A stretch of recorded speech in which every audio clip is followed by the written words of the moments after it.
Ya Allah. Terus bagaimana hubungan dengan anak saya yang sekolah di pesantren, Pak? Assalamualaikum Ini sampai mau kepada Nabi nanya kita Muhammad sallallahu alaihi Boleh. wasallam. Terima kasih, Bapak. Perjalanan Assalamualaikum hidup yang warahmatullahi panjang. wabarakatuh. Bismillahirrahmanirrahim. Assalamualaikum warahmatullahi wabarakatuh. Alhamdulillahi wa kafa wassalatu wassalamu ala nabiyil mustafa wa ala alihi wa sahbihi wa man ihtada bihuda wa ba'd. Ikhwatal iman, pemirsa Fatwa TV rahimani wa rahimakumullah dimanapun Anda berada. Ahlan wa marhaban bikum, selamat datang. Alhamdulillah senang sekali rasanya bisa kembali menyapa Anda semua dalam acara live interaktif Fatwa TV dengan tema konsultasi keluarga bersama guru kita Al-Ustadz Dr. Syafiq Riza Basalama MA Hafizahullahu Ta'ala. Kemudian salat dan salam semoga tercurahkan kepada Nabi kita yang mulia, Rasul tercinta Nabi Muhammad sallallahu alaihi wasallam, juga kepada keluarga beliau, para sahabat beliau, serta orang-orang yang istiqomah di atas sunnah beliau hingga akhir zaman. Allahumma shalli ala Muhammad wa ala ali Muhammad. Ikhwatal iman, pemirsa Fatwa TV rahimani wa rahimakumullah dimanapun Anda berada. Alhamdulillah telah hadir bersama kita pemateri kita pada kesempatan ini, guru kita Al-Ustadz Dr. Syafiq Riza Basalama MA Hafizahullah Ta'ala, yang merupakan salah satu anggota Dewan Fatwa Perhimpunan Al-Irsyad. Dan mari kita sapa beliau.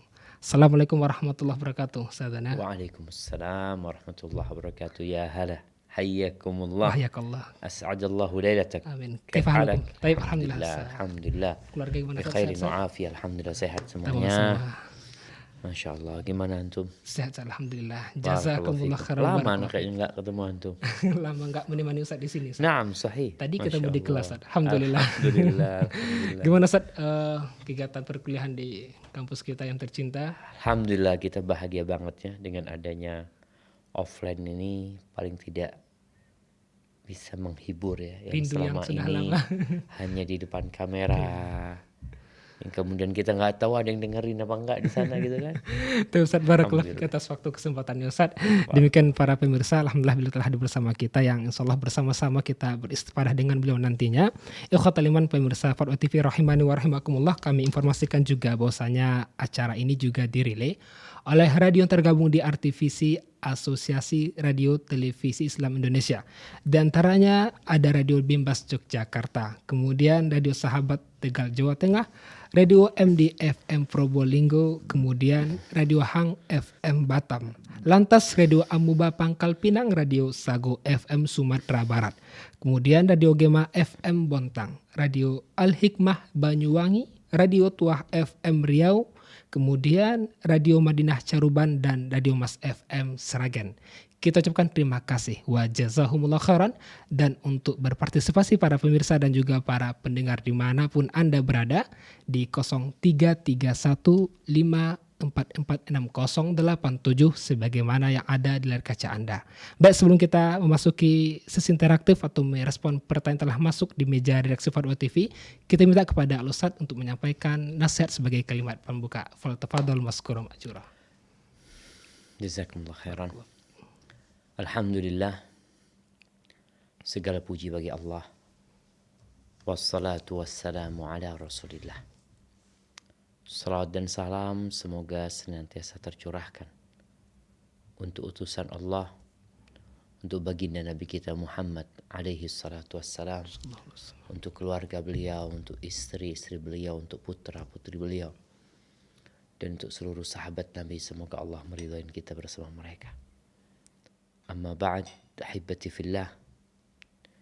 Sebagian manusia merasa terkekang dengan aturan-aturan agama. Merasa terbebani dengan hukum-hukum syariat. Seakan-akan keberadaan agama itu untuk menyusahkan umat manusia. Sehingga muncul kelompok-kelompok yang mungkin menentang agama ini. Berusaha untuk menjadikan agama ini di samping, tidak hadir dalam kehidupan. Mungkin agama hanya hadir dalam pernikahan, perceraian, pembagian waris, dan kematian. Padahal Allah Jalla Jalaluh mengatakan, yuridullah bikumul yusra wa la yuridu bikumul usra. Yuridullah. Allah itu menginginkan kemudahan buat kalian. Dan tidak ingin kesulitan buat kalian. Sehingga kalau kita lihat semua aturan agama itu sesuai dengan fitrah manusia. Memperhatikan kondisi manusianya dan fleksibel. Dapat dipraktekkan dalam semua kondisi. Wa ma ja'ala 'alaikum fid dini min haraj. Nggak ada kesulitan dalam agama itu. Hanya saja sebagian manusia karena salah memandang sehingga mereka menganggap aturan agama ini sulit. Oh, semuanya haram. Ini nggak boleh. Harus kayak gini. Ya Allah, bayangin. Kewajiban sholat yang 5 waktu dengan kewajiban antum bekerja di sebuah perusahaan. Lebih berat mana? Antum sholat 5 waktu. Bicara ke masjid lah. Berapa jam? Kalau satu sholat, anggap 10 menit. Kurang 10 menit, anggap 20 menit. 20 kali 5, 100 menit. Sedangkan kita harus bekerja di kantor, wajib tuh hadir. Sebelum waktu kita sudah harus hadir. Dari jam 7 sampai jam 3 sore. Mana yang sulit sebenarnya? Bekerja atau beribadah kepada Allah Azza wa Jalla. Aturan agama begitu mudahnya. Sholat itu Ustaz. Ya. Engkau gak bisa berdiri. Duduk. Gak bisa duduk. Rebahan. Wallah gak bisa rebahan Ustaz. Ya udah. Engkau sholat seperti apa yang kau bisa. Kalau engkau sudah mati kita yang nyolatin nantinya. Oh gak usah sholat lagi. Puasa. Subhanallah. Faman kana minkum maridan au ala safarin fa'iddatun min ayyamin ukhar. Masya Allah. Barang siapa di antara kalian sakit, musafir ketika di bulan Ramadan, ganti di hari-hari lainnya. Ahibati fillah. Manusia punya syahwat. Manusia punya nafsu. Bagaimana menyalurkan nafsunya? Dalam agama kita, oh ada tempat menyalurkan nafsu, nikah. Anak gak cukup 1 istri, 2. Gak cukup 2 istri, 3. Gak cukup 4, fadhal. Bas terakhir 4. Dengan syarat engkau mampu berlaku adil. Bukankah mudah semuanya? Haji. Kita lihat berangkat haji. Apa kata Allah? Walillahi 'alan nasi hajjul bait man istata, yang mampu berangkat. Enggak mampu enggak usah berangkat haji, enggak wajib.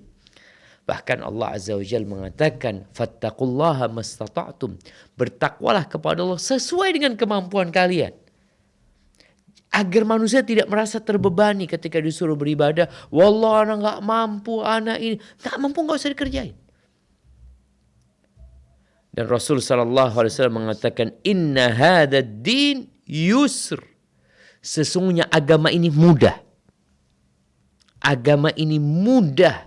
Wala yushaddad din ahadun illa ghalabah. Kalau ada yang berusaha mempersulit dirinya, mewajibkan yang tidak diwajibkan, melarang yang diperbolehkan, maka dia akan terkalahkan sendiri. Maka Anda mengajak umat Islam untuk memandang syariat Islam ini dengan kacamata rahmat. Karena memang Allah mengutus nabinya rahmatan lil alamin. Kalau ada perasaan terbebani, mungkin diri kita yang bermasalah. Atau kita mungkin yang kurang bisa mencerna dan memahami. Kenapa kok diperintahkan sholat 5 waktu umpamanya? Kenapa kok perempuan itu kalau mau menikah harus pakai wali? Kan repot Ustaz. Orang laki enak nikah tanpa wali mau begitu kan. Ini mempersulit. Bukan mempersulit, menjaga perempuan. Kita bentar lagi akan dengar perempuan-perempuan yang dikadalin sama suaminya. Gara-gara kadangkala dia nikah tanpa tanpa wali. Atau walinya nggak peduli sama putrinya sehingga mau nikah aja engkau sudah. Maka bicara Islam, nggak ada agama yang lebih mudah dari Islam. Kalau kita mau bahas ya bagaimana di agama-agama lain. Di agama lain itu contohnya Katolik kalau nggak salah. Kalau jadi ulamanya nggak boleh kawin. Subhanallah. Bayangin, jadi pendeta nggak boleh kawin gitu. Terus mau disalurkan kemana nih? Seperti itu. Kemudian juga mungkin di Nasoro, mereka kalau sudah nikah nggak boleh cerai. Nggak boleh cerai. Hukumnya haram. Lu gimana? Udah nggak cocok gitu loh. Tapi tetap haram. Di dalam agama kita, suami boleh menceraikan istrinya dengan alasan yang syar'i. Istri boleh menggugat suaminya gitu loh. Subhanallah, betapa mudahnya ya. Kemudian kewajiban memberikan nafkah siapa? Suami yang wajib. Jangan perempuan udah capek ngurusin anak, ngurusin suami, suruh cari fulus. Jadi mungkin seperti itu sebagai mukaddimah. Barakallahu fikum. Wafik barakallah jazakumullah khairan atas nasihat Ustaz di pembukaan ini. Berarti para pemirsa, para pendengar dimanapun Anda berada, Islam itu mudah. Barakallahu fikum. Baik, kita coba bacakan soal pertama Ustaz yang telah masuk di meja redaksi Fatwa TV. Ini dari seorang istri di Jawa Tengah, kota Semarang Ustaz. Ustaz, ibu saya usia 86 tahun ikut saya karena saudara-saudara nggak ada yang mau merawatnya. Karena memang ibu sudah sepuh dan juga agak rewel. Saya berkeinginan beliau sampai kembali kepada Allah Ta'ala. Tapi suami sangat tidak setuju dan memusuhi ibu saya. Dan suami pun ikut memusuhi saya. Saya jadi bingung Ustaz. Saya paham bahwa ridho suami jadi ridhonya Allah. Dan saya harus benar-benar patuh suami. Tetapi ridho ibu juga ridhonya Allah. Dan saya berkewajiban luar ibu. Bagaimana langkah yang harus saya lakukan Ustaz? Subhanallah jamaah ya. Nggak mudah masuk surga. Allah mengatakan, Am hasibtum an tadkhulul jannah.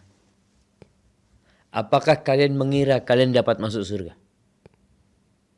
Dengan kondisi santai, nyaman. Subhanallah, ayat ini turun sebenarnya kepada para sahabat yang penuh dengan perjuangan mereka menegakkan agama ini. Tapi Allah menegur mereka. Am hasibtum an tadkhulul jannah walamma ya'tikum mathalul ladzina khalau min qablikum massathumul ba'sa wadh-dharra wa zulzilu hatta yaqula ar-rasul wal ladzina amanu ma'ahu mata nasrullah. Ala inna nasrallahi qarib. Apakah kalian mengira kalian dapat masuk surga? Sedangkan kalian belum ditimpa seperti apa yang pernah menimpa umat-umat sebelumnya. Mereka ditimpa penyakit, mereka ditimpa kelaparan, mereka ditimpa bencana, digoncangkan keimanan mereka. Sampai Rasul dan orang-orang beriman mengatakan, kapan pertolongan Allah datang? Ala inna nasrallahi qarib. Sesungguhnya pertolongan Allah itu dekat. Maka buat ibu yang bertanya, ingatlah pertolongan Allah itu dekat. Apa yang harus dilakukan? Ibu kita tuh surga kita. Kadangkala kita cari tempat yang jauh. Padahal di rumah ada surga. Dikatakan tadi saudara-saudaranya gak ada yang mau merawat ya. Paling tidak mungkin buat sang ibu, sang penanya ya, bisa ngobrol sama keluarganya tentang solusi buat ibu. Apa gantian umpamanya sama mereka. Karena perempuan wajib berbakti sama Suami. orang tuanya. Tapi dengan keterbatasan karena dia punya kewajiban berbakti kepada suaminya. Bagaimana kondisinya sekarang ibu ini? Anda rasa ibu harus berusaha menyenangkan hati suami agar tetap mau menerima ibu. Bagaimana interaksi antara suami dengan ibu jadi lebih sedikit. Karena ya kadang kalau suami punya hajat sama istri ini itu dia merasa ribet. Karena memang bukan orang tuanya. Suami gak punya kewajiban berbakti sama mertuanya gitu ya. Tapi sebagai bentuk ihsan, dia membantu istrinya berbakti sama orang tuanya dengan ibunya. Maka insya Allah dengan komunikasi yang baik, tadi sang istri berusaha untuk benar-benar menservis suaminya, mencari keridhaan suaminya. Karena jangan sampai setelah anti capek merawat ibu, tahu-tahu penutupnya nggak baik. Karena ada anak ya, disebutkan dia sudah 12 tahun merawat ibunya ya. Kemudian suatu hari anaknya ini marah sama ibunya. Anaknya itu mengatakan, emangnya kau nggak punya anak lain selain aku? Kan ada anak-anak yang lain. Itu sang ibu sakit hatinya. Akhirnya dia telepon salah satu anaknya. Ibu mau sama engkau ya. Ini padahal itu anak sudah merawat 12 tahun. Akhirnya dibawa sama kakaknya, dapat berapa hari meninggal ibunya. Bayangkan tuh anak durhaka setelah 12 tahun. Hilang tuh yang namanya amalan-amalan dia gara-gara dia melakukan alman. Bukankah Allah mengatakan, ya ayyuhalladzina amanu la tubtilu sadaqatikum bil manni wal adha. Dia ini mengungkit-ungkit, menyakiti ibunya, batal amalan dia gitu loh. Kebaikan dia. Maka buat ibu tolong yang sabar.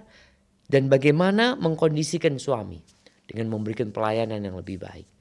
Kadangkala sang istri demi merawat ibunya, dia perkenankan suaminya untuk kawin lagi. Udahlah bang, biarkan aku ngerawat ibu ya. Abang mau kawin lagi. Tapi ini surgaku gitu loh. Aku memang mungkin punya keterbatasan melayani suaminya karena harus merawat ibunya. Yang kita cari di dunia ini apa? Rahmat dan ridhonya Allah SWT. Mudah-mudahan dengan cara seperti itu sang penanya mendapatkan ridhonya Allah SWT. Dan kalau udah dapat ridho Allah, gak ada urusan sama semua orang. Orang mau sakit hati, mau apa sama dia, yang penting Allah ridho sama dia. Hada wallahu a'lam bishawab. Barakallahu fiik wa jazakallahu khairan atas jawaban penjelasannya Ustaz serta nasihatnya. Demikian yang bertanya, Ibu semoga bisa dipahami dan diberikan kemudahan serta solusi oleh Allah Subhanahu wa taala. Kembali kami mengajak Anda semua para pemirsa, para pendengar dimanapun Anda berada untuk bertanya langsung berkaitan dengan konsultasi keluarga di 0331 5446 087 0331 5446 087. Baik, kita bacakan soal berikutnya Ustaz. Ini dari Bapak Raymond di Banten, Kabupaten Serang Ustaz. Ingin bertanya Ustaz, apakah kewajiban menafkahi dan mengurus orang tua itu cuma terletak pada anak laki-laki yang pertama saja, sedangkan kondisi ekonomi anak tersebut sedang sulit? Ya jemaah, alhamdulillah ya, ada kemudahan bagi kita untuk bertanya. Allah mengatakan fas'alu ahla dzikri in kuntum la ta'lamun. Tanyalah kepada orang yang berilmu ketika tidak tahu. Semoga Bapak yang bertanya dikasih semangat sama Allah lebih tinggi lagi untuk belajar. Ana jadi ingat dengan seorang sahabat yang namanya Amir bin Laith. Dia itu pernah punya masalah sama istrinya. Dia nikah, tahu-tahu ada orang datang mengatakan, aku menyusui Amir dan yang dinikahi sama Amir.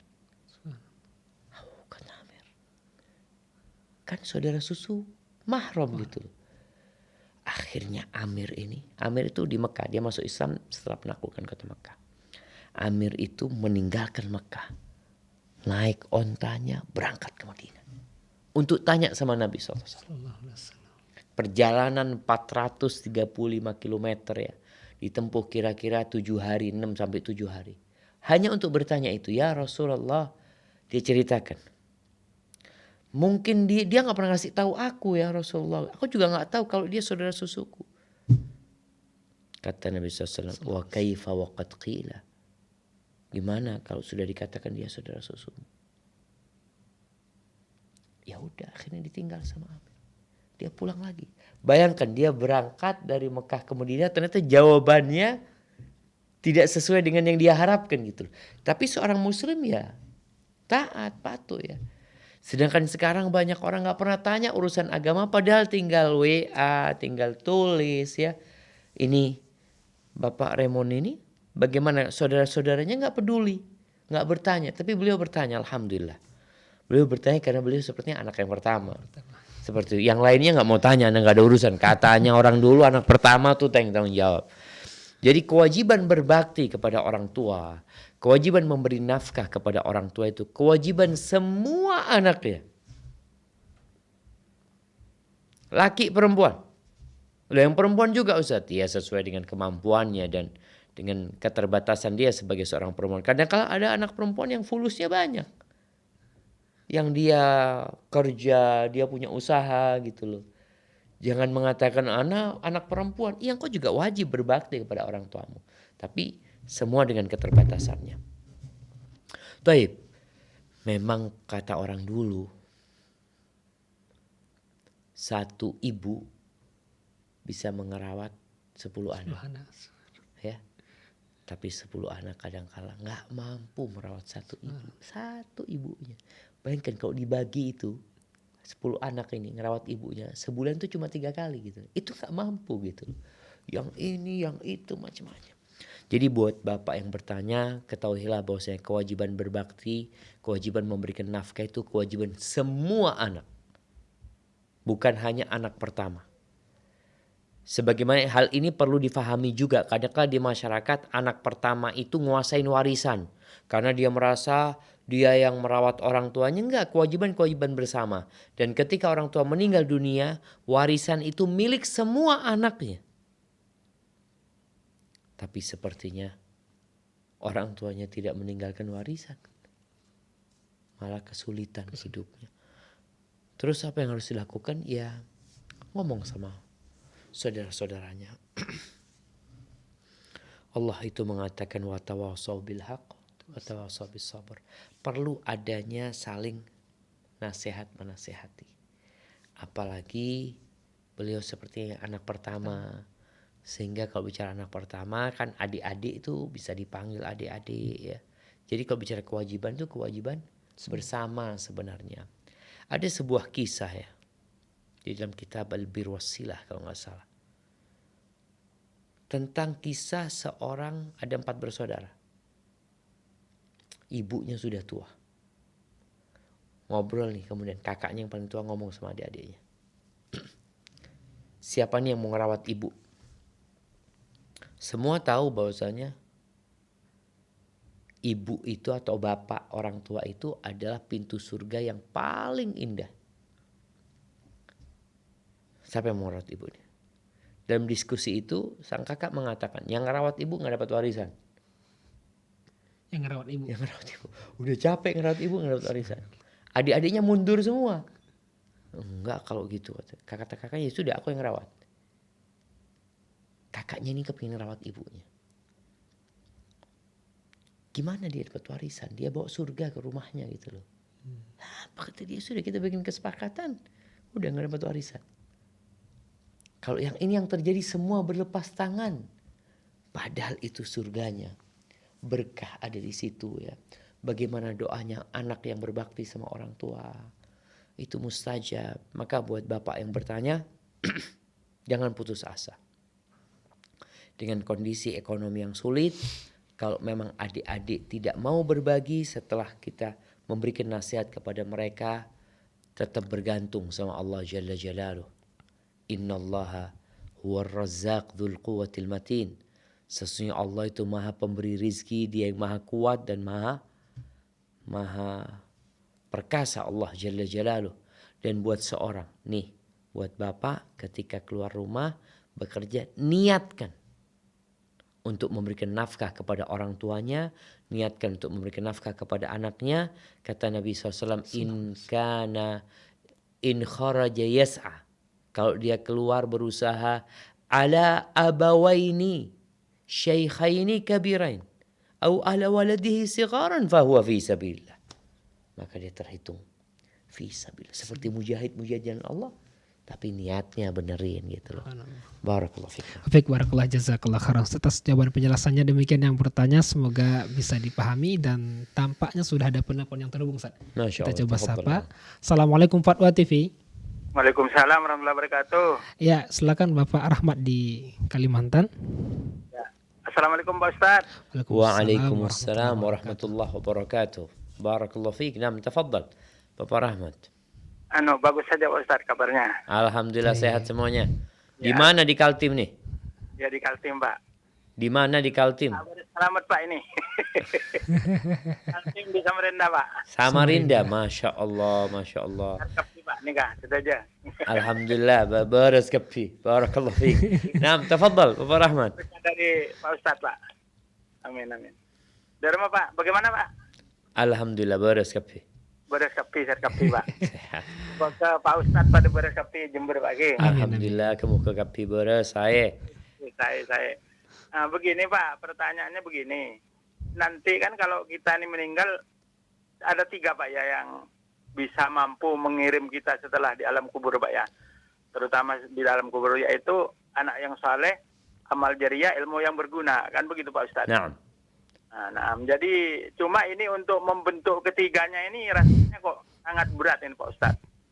Terutama ini kan yang ikut kita tuh anak yang saleh sama harta yang telah disedekahkan Pak Ustadz. Ya. Tapi untuk membentuk anak yang saleh ini yang bisa menyenangkan kurata ayun ini bagaimana kiat-kiat kita Pak Ustadz? Karena rasanya ini sudah ya cukup apa belum ya? Allah. Anak-anak ini masih berat rasanya Pak dari harapan orang tua ini. Masya Allah. Allah Baik, Akbar. cukup Siap. Bapak Rahmat. Siap Pak Ditunggu Rahmat. jawabannya. Terima Semoga kasih. beri anak soleh kafi. Amin. Assalamualaikum warahmatullahi wabarakatuh. Waalaikumsalam warahmatullahi wabarakatuh. Itu bahasa apa tuh Ustaz? Hah? Bahasa Madura. Bahasa Madura, Masya Allah. Orang Kalimantan di Madura. Iya, orang Jember mungkin dia yang Masya ada di Kalimantan. Kaltim ya. Masya Allah. Iya, pertanyaan yang menarik sekali ya. Berkaitan dengan akhir dari kehidupan kita. Di mana kata Nabi sallallahu alaihi wasallam yatba'ul mayyit 3. Yang ikut mayit mengantarkan ke kuburan itu 3. Yang pertama adalah hartanya, keluarganya, dan amalnya. Fayarji'ul ithnan wa yabqa wahid. Yang 2 pulang. Keluarga dan hartanya ya hanya sampai mulut kuburan, kemudian mereka pergi. Yang akan menemani sampai di dalam kuburan ketika tanah itu diletakkan, ditutupin adalah amal. Ada amalan-amalan yang bersambung setelah meninggalnya seorang muslim.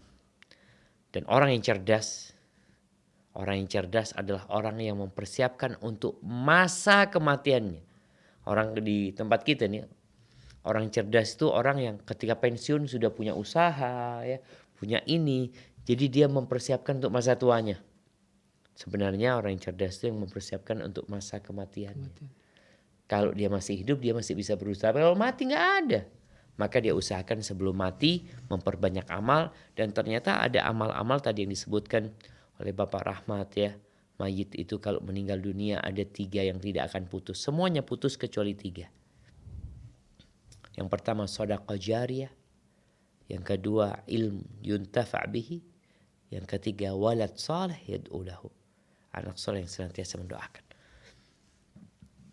Kalau bicara 3 sulit ini enggak sebenarnya.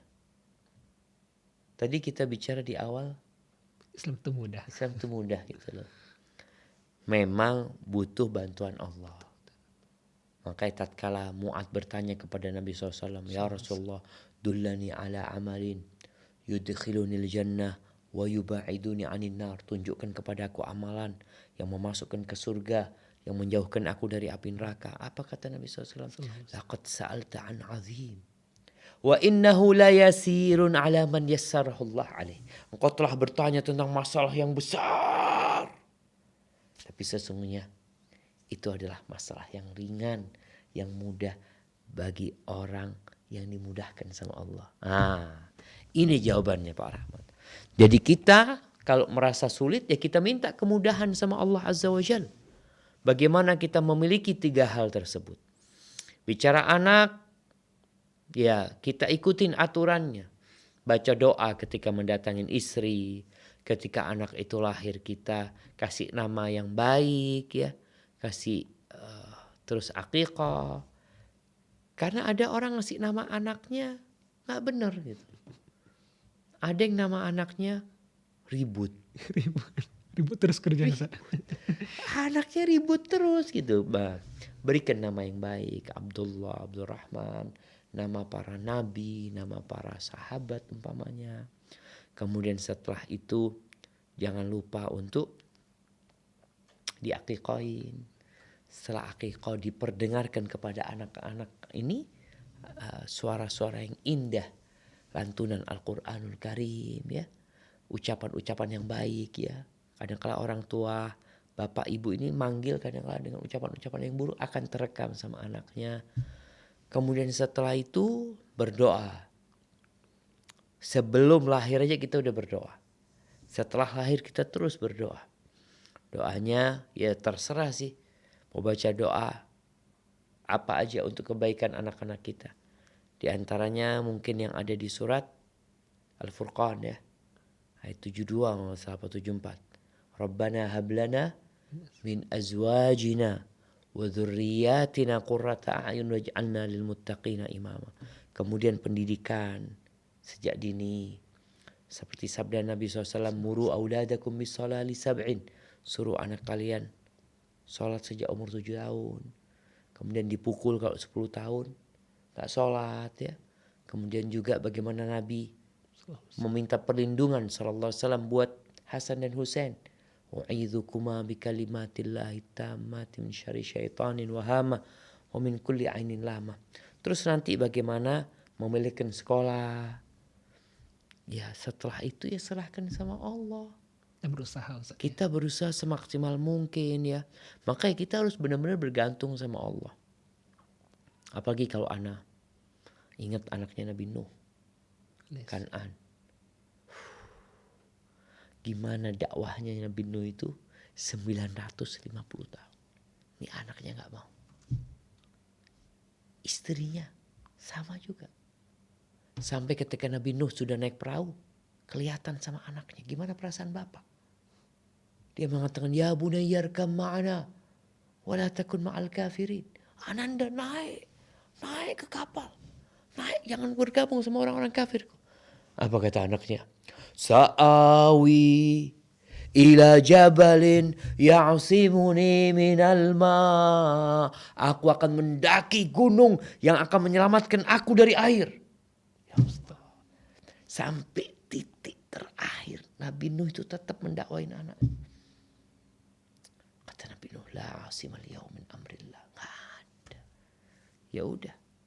Akhirnya tenggelam anaknya. Maka ketika tahu seperti itu kita harus benar-benar takut sama Allah.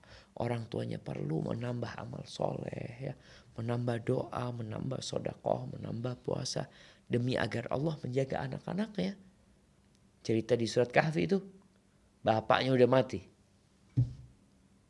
Bagaimana Allah kirim Nabi Musa bersama Khadir untuk merenovasi bangunan yang mau roboh. Kenapa?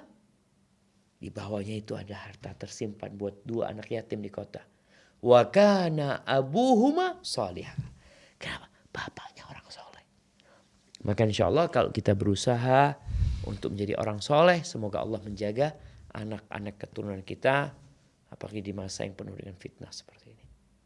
Barakallahu fikum. Baik, barakallah. Jazakallah khairan atas jawaban penjelasannya serta nasihatnya. Demikian yang bertanya semoga bisa dipahami. Berikutnya sudah terhubung penelpon berikutnya. Kita coba angkat. Nah. Assalamualaikum Fatwa TV. Assalamualaikum warahmatullahi wabarakatuh. Waalaikumsalam warahmatullahi wabarakatuh. Ya silakan Ibu Hana di Sumba. Sumatera Barat. Sumatera Barat. Ya silakan Ibu. Di situ Sumbar, gimana yang nulis ini? Baik, silakan Ibu di Sumatera Barat. Di mana Ibu? Di Padang Ibu? Di Pariaman. Pariaman ya. Silakan Ibu. Antum dari mana? Pasaman. Pasaman, oh dekat ini Bu. Silakan Ibu. Masya Allah. Iya, sama-sama pesisir, Ustaz. Masya Allah, makan ikan terus ceritanya ini. Ana ingin bertanya, Ustaz, masalah Silahkan Ibu. poligami. Nah, tafadhal Ibu. masalah poligami, Ustaz. Poligami. Ana menikah sudah 40 tahun. Masya Allah. Ya. Selama 20 tahun tidak punya anak, sudah 20 tahun suami menikah lagi. Kemudian tidak punya anak juga. Kemudian menikah dengan janda. Alhamdulillah dapat anak. Kemudian menikah lagi dengan janda juga dapat anak. Yang jadi permasalahan, Ustaz, anak menerima. Tapi yang masih belum bisa, karena suami anak orang terpandang ya, orang tokoh masyarakat. Yang dia melakukan yang masih belum bisa anak terima. Mohon maaf Ustaz, ini jadi gak nyaman. Jadi kalau dulu anak nggak ada, istrinya dibawa ke rumah.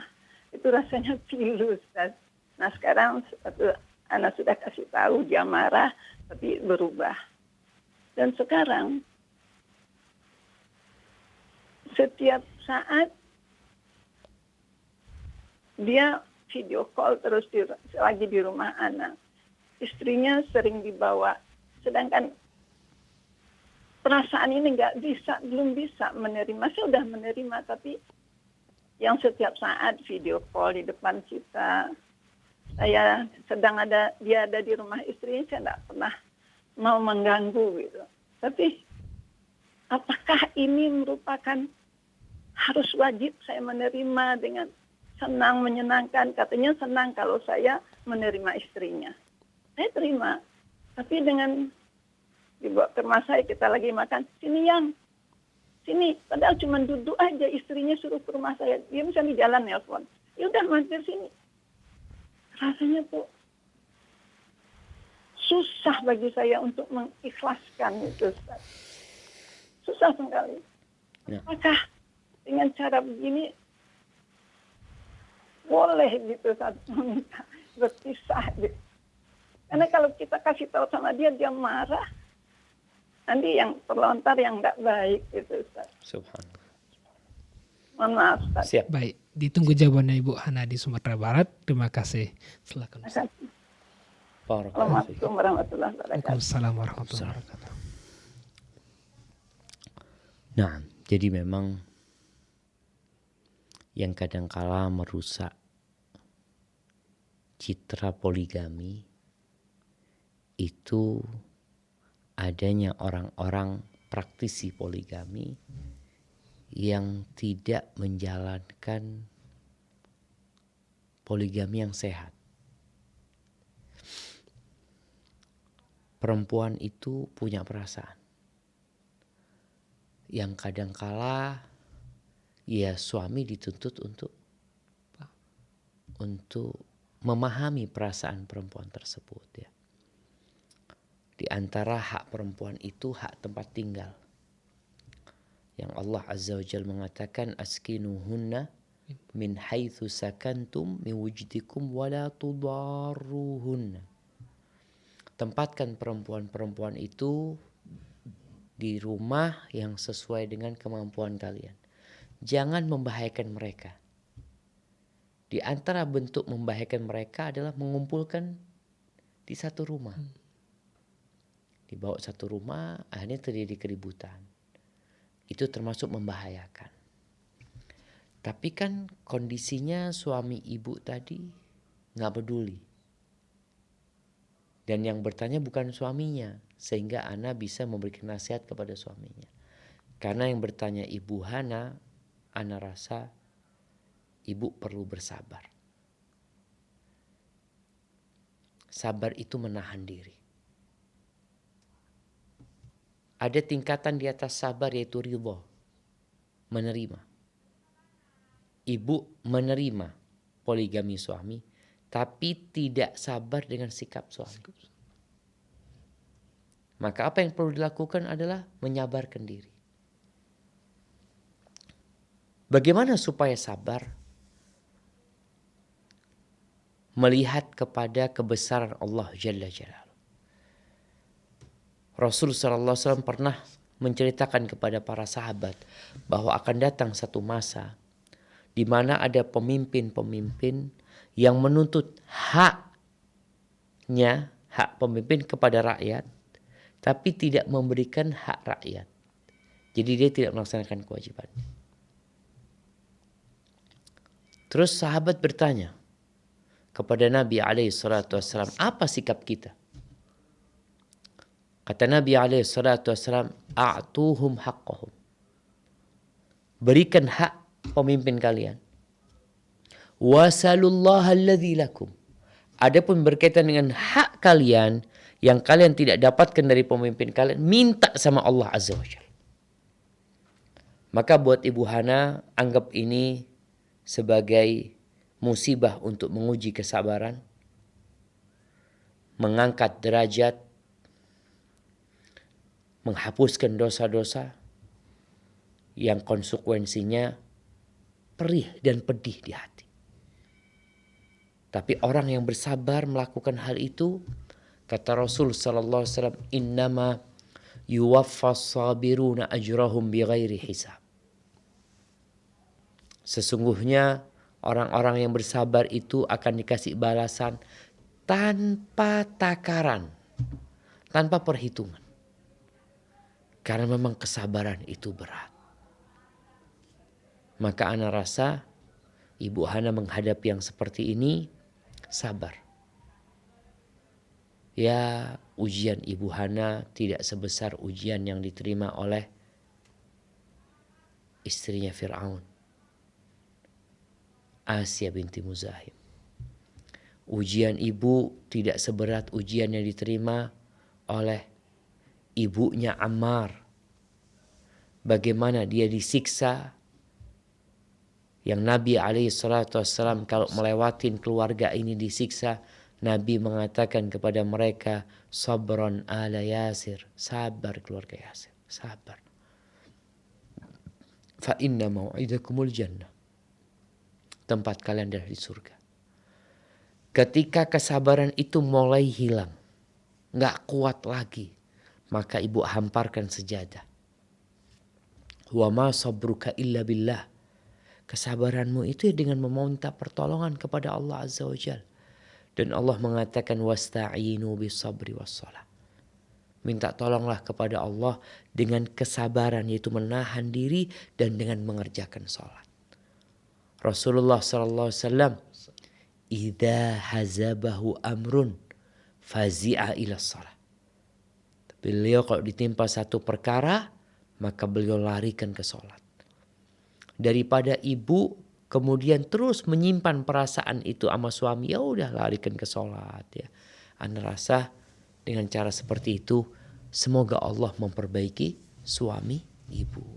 Barakallahu fiik. Wafik barakallah. Jazakallah khairan atas penjelasannya. Demikian ibu yang bertanya, semoga bisa dipahami dan dimudahkan urusannya. Dan sudah terhubung pula penelpon berikutnya. Kita coba sapa. Ini Bu Lestari di Lampung. Assalamualaikum Fatwa TV. Waalaikumsalam warahmatullahi wabarakatuh. Ya, silakan Ibu pertanyaannya. Assalamualaikum Ustaz. Waalaikumsalam warahmatullahi wabarakatuh. Barakallahu fiik. Naam, tafadhali. Ini Ustaz mau menanyakan mengatasi anak-anak nih Ustaz. Anak punya anak laki-laki 2 Ustaz, sudah menginjak remaja, 1 SMP dan 1 SMA. Waktu kecil mereka termasuk anak yang penurut. Kalau diperintah sholat ke masjid, mereka berangkat. Nah, akhir-akhir ini Ustaz, mereka tidak pernah di rumah. Pulang kadang kalau malam itu ya tidur, mereka main HP, kalau diingatkan diam aja. Terus sudah berani meninggalkan sholat. Kemudian anak mencoba berbicara dari hati ke hati karena sudah berbagai macam cara, dengan kelembutan pun anak dekati. Mereka menjawab mereka nggak betah di rumah itu karena merasa semuanya serba salah Ustaz. Karena semua itu berkaitan dengan agama katanya. Karena memang waktu mereka main HP, anak suruh sholat tinggalkan. Kemudian kalau mereka nyetel musik, kadang anak ingatkan itu nggak boleh nah itu yang mereka nggak betah di rumah. Kemudian yang anak tanyakan bagaimana anak harus bersikap mengatasi anak-anak ini Ustaz. Bapaknya nggak ada? Kami sudah berpisah karena memang pilihan anak berpisah itu juga karena akidah Ustaz. Bapaknya nggak pernah sholat. Dan dulu juga mendidik anak itu berlawanan. Subhanallah. Baik Ibu, ditunggu jawaban. Anak-anak suka ketemu bapaknya? Bapaknya nggak jauh Ustaz, masih ada di sekitar sini. Dan tapi memang dari awal masalah pendidikan agama itu cuma anak sendiri. Yang waktu kecil-kecil pun waktu anak membangunkan mereka suruh sholat ke masjid, kadang-kadang dia sudah biarin, kasihan, dingin. Anak langsung jawab, apa begini cara mendidik anak? Nah, Karena pertimbangan itulah anak berpisah. subhanallah. Terima kasih Ustaz. Barakallah fiik. Baik, ya ditunggu jawabannya Ibu Lestari di Lampung. Terima kasih. Tafadhol Ustaz. Nah, ya betapa sedihnya ya. Seorang ibu yang berharapkan melihat permata hatinya tumbuh besar menjadi orang-orang yang beribadah kepada Allah Azza wa Jalla. Kemudian ternyata anak-anak gak sholat. Apa yang harus dilakukan ibu? Yang pertama adalah dengan berdoa memohon kepada Allah. Setelah itu, kalau memang ibu memberikan nasihat tidak didengar, mungkin perlu cari orang lain yang memberikan nasihat. Apa anak ini berubah karena lingkungan, karena kawan-kawan, maka perlu dicarikan kawan-kawan yang baik. Kalau mereka bosan di rumah, mungkin perlu ada kegiatan-kegiatan yang menyebabkan mereka lebih nyaman ya, nggak merasa terkungkung. Karena memang anak-anak itu inginnya bebas. Tapi kalau dibiarkan bebas, ya kita dapat melihat ya, seperti anak-anak pang, anak-anak yang hidup di jalanan, yang kadangkala kita jadi bertanya-tanya, kemana bapaknya? Kemana ibunya? Boleh jadi bapak ibunya ada, tapi anak itu yang kabur dari rumah. Karena dia tidak ingin dengan pendidikan agama. Maka ibu perlu menanamkan keimanan. Bukan bicara sholatnya doang, tapi bicara tentang yang mewajibkan sholat. Tentang Allah Jalla Jalaluh. Ajak anak ziarah kubur. Ajak anak untuk berpikir masa depan. Karena yang menyebabkan orang itu semangat kadangkala karena memikirkan masa depan. Kalau kita ngelihat kenapa anak-anak kuliah ada yang semangat ya. Tapi ada yang gak semangat. Kadang-kala yang semangat itu karena memang dia punya motivasi yang membuat dia memikirkan. Aku tuh punya orang tua susah gitu loh. Aku harus sukses gitu loh. Aku gak ingin menyusahkan orang tua. Jadi semangat itu kadang-kala yang membuat anak-anak itu berpikir ke sana. Maka selain tadi mengingatkan mereka dengan Allah Azza wa Jalla ya, bukan bicara hukum sholatnya, tapi berkaitan dengan kebesaran Allah ya, berkaitan dengan kasih sayang Allah Subhanahu wa taala, diajak ke kuburan anak itu, diajak datang kajian umpamanya. Ya setelah itu ya serahkan sama Allah ya. Jadi tadi kita sebutkan bagaimana putranya Nabi Nuh alaihissalam ya, dengan segala cara yang bapaknya ini berdakwah 950 tahun gitu loh. Sehingga kita jadi tahu hak memberikan hidayah itu haknya Allah Azza wa Jalla. Kita nggak bisa kita gitu. Innaka la tahdi man ahbabta, walakin Allah yahdi man yasha. Sesungguhnya engkau tidak dapat memberikan hidayah kepada orang yang engkau cintai, tapi Allah memberikan hidayah kepada siapa yang Allah kehendaki. Bagaimana sekarang kita meminta kehendak Allah buat anak kita? Hadza wallahu a'lam bissawab. Nah. Baik, barakallahu fikum wa jazakumullah khairan atas jawaban penjelasan Ustaz. Demikian yang bertanya semoga bisa dipahami. Baik, sudah terhubung pula penelpon berikutnya Ustaz. Langsung Masya kita sapa. Masih bersama ibu-ibu nih Ustaz. Masya Ibu Allah. Nah. Rambi di Balikpapan. Silakan. Assalamualaikum Fatwa TV. Assalamualaikum warahmatullahi wabarakatuh. Waalaikumsalam warahmatullahi wabarakatuh. Ya, silakan Ibu pertanyaannya. Ya, Ustaz, barakallahu fiik. Wa Alhamdulillah. fiki wa barak. Langsung sama Ustaz, Masya Allah. Barakallahu fik. Naam, tafadhali. Cuman pengen Ustadz kasih nasihat untuk anak. Siap. Karena baru 1 tahun ini anak kehilangan anak yang usia 4 tahun sampai sekarang masih sedih. Walaupun udah tahu Aisyah udah bahagia di surga bareng sama Allah. Cuman hari ini sama suami tuh ziarah kubur. Jadi nggak tahan tuh, tadi di kubur udah tahan tangis. Cuman nyampe rumah langsung udah nggak tahan lagi. Terus sholat, baca Quran. Terus pengen Ustadz kasih Masya Allah. kenangan buat Barakallahu fik. anak. Barakallahu fik. Emak semuanya. Alhamdulillah bisa ngobrol sama Ustadz. Masya Allah. Oh, alhamdulillah. Gitu dulu Ustadz. Siap. Barakallahu fik. Barakallahu. Tunggu Ibu, terima kasih. Silakan Ustaz. Nah, jadi kehilangan anak ini sesuatu yang berat sekali. Rasul SAW waktu kehilangan anaknya Ibrahim, beliau meneteskan air mata. Sampai katanya Abdurrahman bin Auf, "Wa anta ya Rasulullah." Artinya orang sekelas Nabi nangis gitu loh, seperti itu. Innaha rahmah. Itu rahmat. Jadi meneteskan air mata itu rahmat. Jadi nggak apa-apa gitu, bukan sesuatu yang tercela. Lalu beliau alaihissalatu wassalam mengatakan, "Innal qalba la yahzan wa innal aina la tadma' wa la naqulu illa ma yarda rabbuna." Kata Nabi SAW, mata meneteskan air, hati bersedih, tapi kita tidak boleh berucap kecuali yang diridhai Allah Azza wa Jalla. Jadi adanya kesedihan yang terulang. Kalau tadi dikatakan sebenarnya putrinya sudah meninggal setahun yang lalu kan. Seperti itu. Dan Ibu Rambi sudah dapat bersabar. Ingat dengan sabda Nabi SAW. Bahwa ketika Allah mengutus malaikat mencabut nyawa anak hambanya.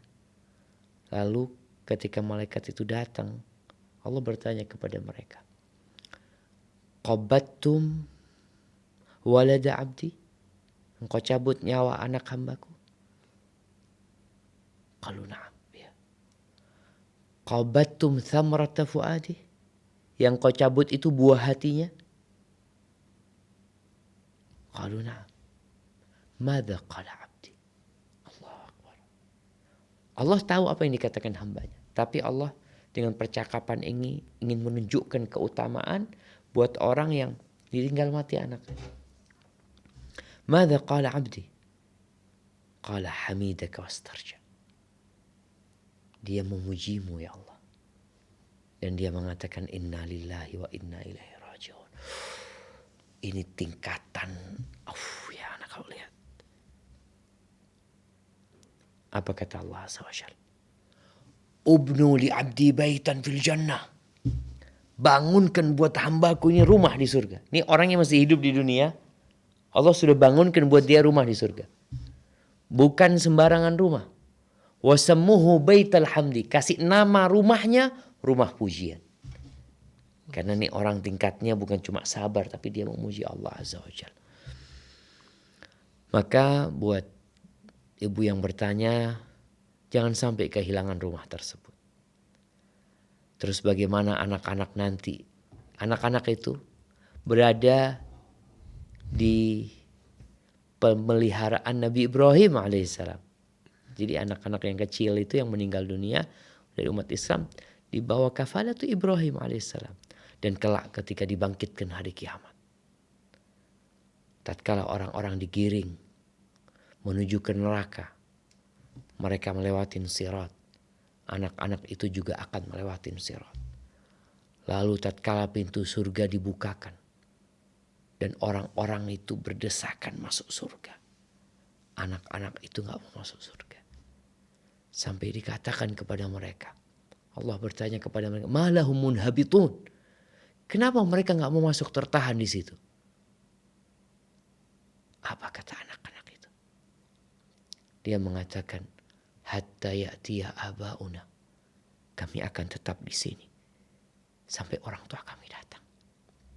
Subhanallah, syafaat yang diberikan oleh anaknya buat orang tuanya. Maka buat ibu yang bertanya dan buat semua yang pernah kehilangan anak-anaknya, maka bersabarlah. Terimalah apa yang terjadi dan yakin Allah tidak pernah ingkar janji. Anak-anak itu akan menunggu di pintu surga. Anak-anak orang Islam akan menunggu di pintu surga dan mereka tidak akan mau masuk surga sampai orang tua mereka datang. Tapi catatannya tadi harus bersabar, ya. Seperti itu. Hadza wallahu a'lam bissawab. Barakallahu fikum wa jazakumullah khairan atas jawaban penjelasan Ustaz. Demikian yang bertanya Ibu di Balikpapan, semoga bisa dipahami dan diberikan kesabaran, dan sepertinya merupakan pertanyaan penutup pada perjumpaan kali ini.